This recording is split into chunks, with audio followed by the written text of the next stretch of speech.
سلامونه ملګرو، الله دې وکړي چې ټول روغ او جوړ یاست او ژوند مو ښه روان وي. د یو نوی ویډیو د یو نوی موضوع سره بیا ستاسو خدمت کې حاضر یم. ملګرو، څه ملګري دا څو ورځې دغه پوښتنه ډېره زیاته کوي چې موږ د مادیانزیل یو 6 میاشتې مو شوي دي او موږ غواړو چې سپین کار وکړو دلته. آیا د کار اجازت ورکوي او که نه ورکوي؟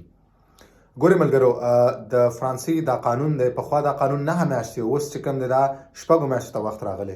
هر کله چې ته دلته د مادیانزیلي پناه غوښتنه وکړې او ستا 6 میاشتې تېرې شي، نو ته کولی شي چې د کار اجازه واخلي. کار اجازې دپاره باید ته ټول اول مهمه خبره دا ده چې ته کار پیدا کړې، کندخه پیدا کړې، چا سره کار پیدا کړې، هغه کندخه راواخلي او بیا لاړ شي خپل پرفکچور ته لاړ شي او پرفکچور نه ته اجازه واخلي تر څو ته کار وکړي.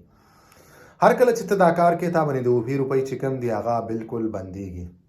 بله خبره دا ده، ټول نه مهمه نقطه دا ده چې هر کله تاسو دغه فیصله کوئ چې زه کار وکړم، تاسو حتما خپل سوسیال سره مشوره وکړئ. په خپل سر دا فیصله مه کوئ.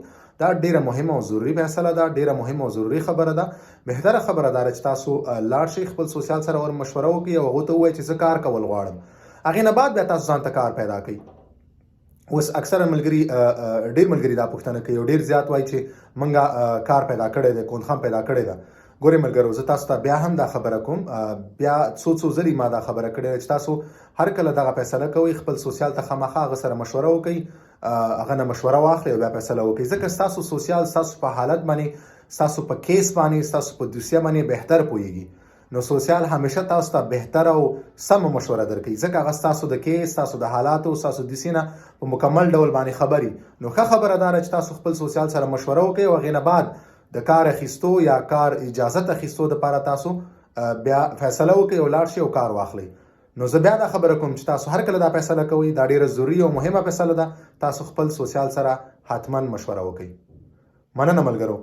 که هر څوک هر څنګه پوښتنه لري، تاسو خپلې پوښتنې همیشه صرف او صرف دلته د یوټیوب چینل په کمنټ سیکشن کې تاسو خپلې پوښتنې کوئ.